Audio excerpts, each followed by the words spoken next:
Yeah, our next speaker is Ms. Comfort tomorrow. When I saw her earlier, I told her that she didn't look a day older. So it's good to have her. She'll be speaking on her biggest fears: the pandemic, sci-fi movies, dystopia, and gender matters. Let me give a brief bio of Comfort before you come on.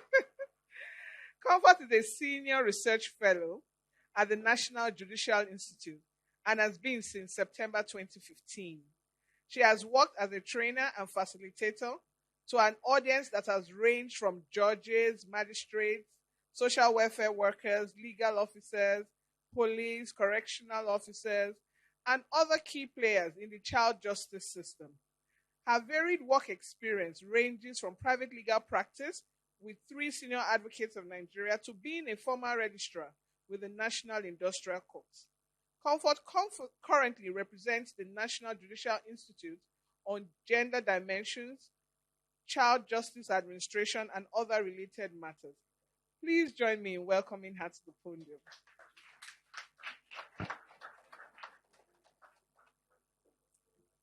Thank you, Shadi. To avoid those papers, I usually come in with my own timer. So my time starts now. Can I have my slides up, please? It's a pleasure seeing you all here. I'm going to be speaking on my biggest fears, but the actual title of this paper is actually Gender Dimensions of Criminal Justice Criminal Justice Response to Terrorism in Nigeria. Okay, so a picture is worth 1,000 words, and I've got just 15 minutes to do this, and it's not enough time to say the 1,000 words that I need today. So I put up this picture. Raise your hand if you know what this picture represents. Yeah, just one person. Okay, so, another person. It's from The Handmaid's Tale by Margaret Atwood, adapted to a sci-fi movie, which streams on Hulu. And it is about a society that was overthrown, the society of the United States of America in fiction overthrown and becomes called, they now call it Gilead. And in a few short moves, women lose everything. They lose their autonomy.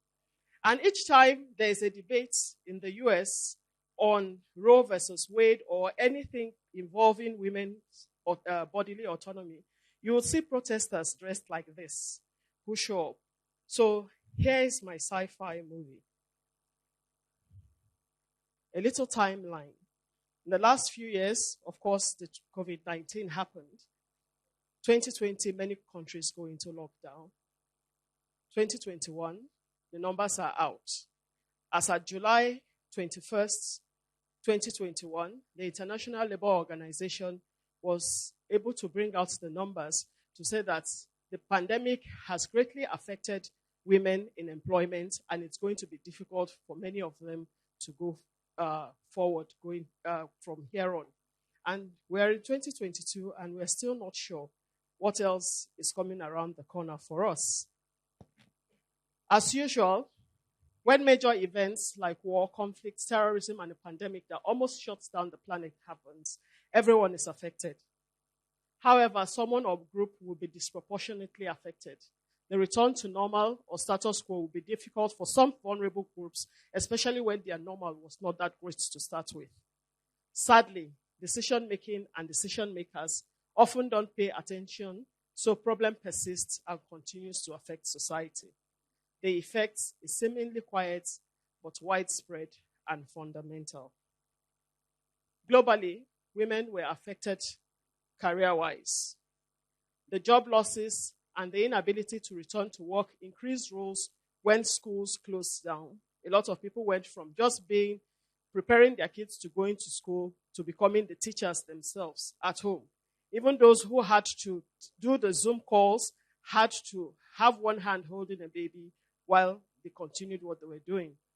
The decrease in many people's earnings The increase in domestic violence, I had to sit through a few meetings to deliberate on how to get certain people to safe houses because they were stuck at home with their abusers. The many cases of sexual and gender-based violence and the furor on social media afterwards. The race to enact and revise laws to keep up. By the time a lot of things happened in the course of the lockdown, where it seems criminality and crimes of a certain type had increased, a lot of states had to run to domesticate the Violence Against Persons Acts. Even the core northern states that didn't want to see it realized that they were in deep trouble and they needed a way to get around certain things. The change in mindset that now tilts towards conservatism with a pandemic happening and a fear of the population of the planet, there is now the tilt towards conservatism and women likely losing certain rights. Now, on the board is what I've been at in the past few years. I came in with a few copies of this to give to the dean, if it can be mentioned in your gender and the law classes, as it's my own way of stepping down the knowledge. It's important we know what happens in certain parts of our society. We call it the butterfly's wings. It's happening in the Northeast, but we didn't know that what we called every other Tuesday or every other Sunday in the Nigerian Middle Belt or in the North will happen in Owo. So it's important that we brace ourselves and prepare for certain things. Here's what I've been up to in the last few years. I've been conducting training classes under the broad topics of access to justice for women in terrorism, gender-sensitive measures for victims of terrorism, protective measures for victims, rights of victims, and evidence gender considerations. I've been utilizing the training module on gender dimensions, the picture I just showed you. I've been speaking to an audience consisting of judges, prosecutors, legal aid counsel, battlefield investigators, and other key players involved in ensuring that trials for persons accused of terrorism in Nigeria is done. It's been on a small hiatus because conducting most of the trials in the barracks in KNG has had to stop for a short while. This task has ensured that I was away from home a lot, and when the lockdown happened, I had to be in the front of the camera giving remote lectures or sending pre-recorded sessions. But while at it, these two pictures sparked debates. Meritocracy. This annoys a lot of people whenever I bring up this photo. And that is the fact that you are looking at a set of people and one person has to run the same race, but these are right in front of them. These are tasks, these are chores and times of the day that you don't get back because you have to focus on certain things. It seems small, but it's the determinant in whether we get ahead as fast as people who don't have such tasks before them. And then to bring my points further, whenever I do these classes, I bring up this photo of the local woman that is the very picture of the women from the Nigerians Northeast that I usually have to speak about. And I tell people that the difference between the woman in the previous picture and this current woman right here, they are doing the same set of chores. But one person has got electricity and one person has income.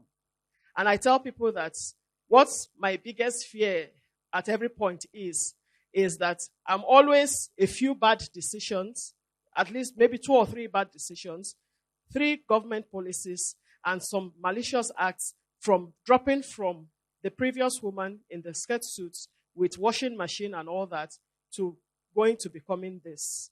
And I give a very good example each time when I say, when the price of gas went up, I couldn't use my cooker. I had to buy that.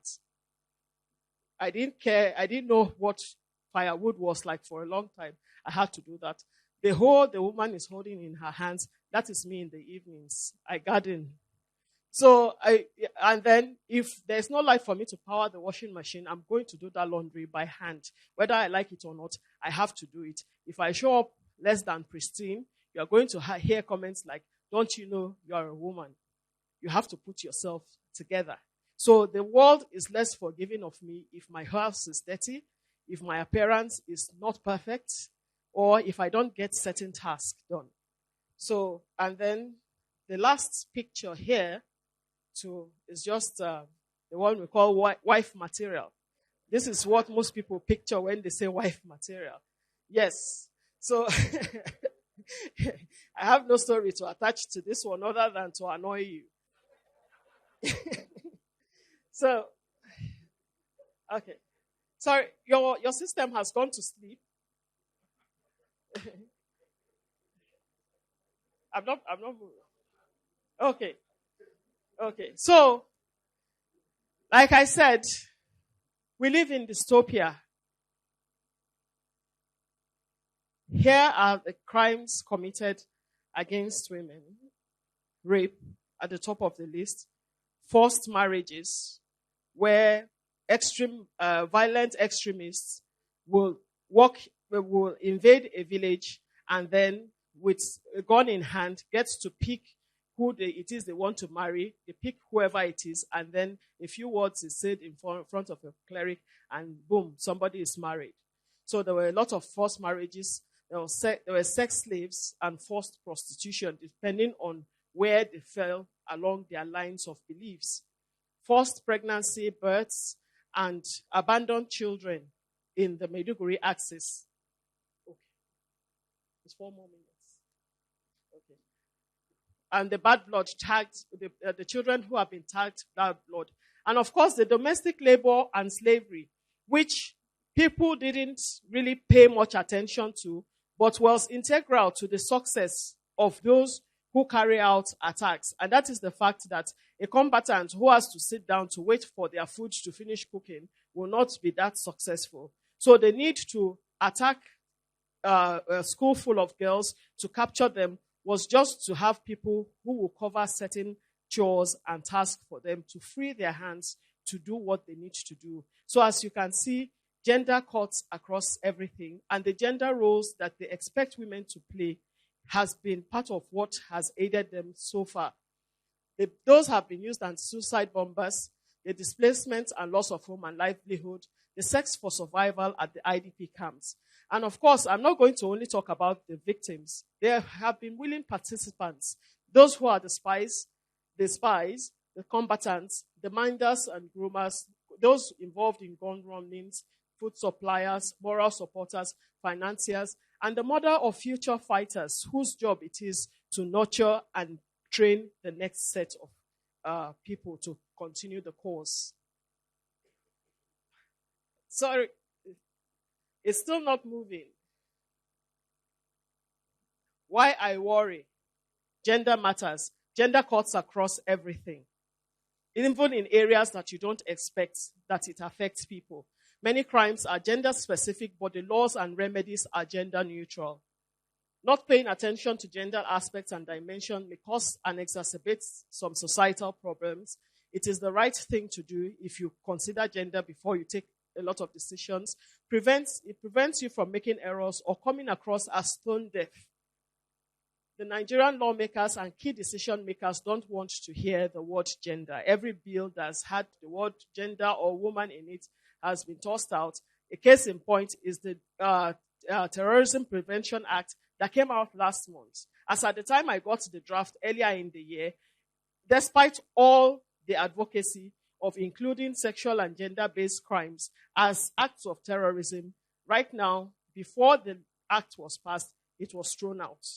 The particular sections that we had worked to have put in, and especially with even the children affected by terrorism, all those acts have been left, all those sections of the act were left out. And of course, international best practices. More issues. Not wanting to domesticate the Rome statutes, of course, and not even mentioning sexual and gender-based violence as acts of terrorism. Reluctance to mention SGBV. Certain individuals may escape answering for specific crimes due to this delay and reluctance.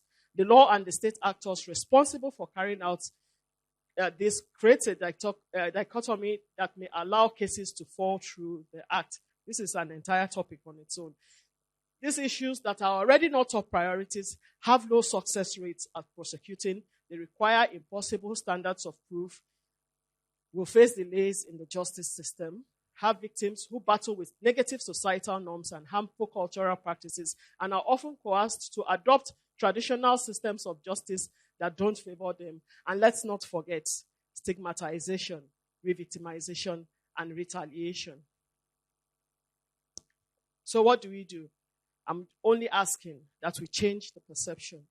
Gender is not a bad word. Avoid tokenism, an option of last resort. When you call people into a room to discuss things, don't at the last minute say, oh, I think we need women in here. It should be the first thing you should do, to ask people to come into the room and then pick people on their merits. Avoid whataboutism and shouting down of narratives. When you are standing up to say a story, to say, this is what is happening, and then there's somebody from the side trying to derail your story from the side to tell you, what about social story?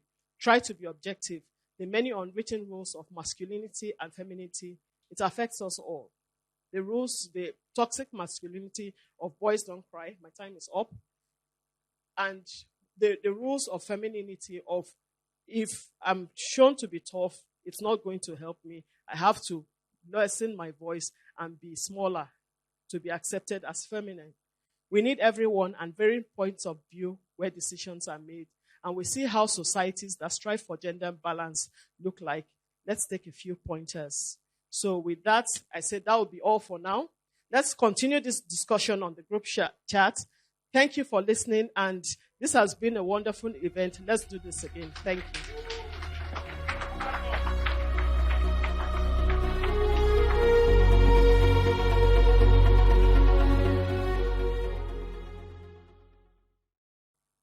For comfort, the question I have here is, in your experience, what has been the biggest roadblock in our society in making progress on gender matters?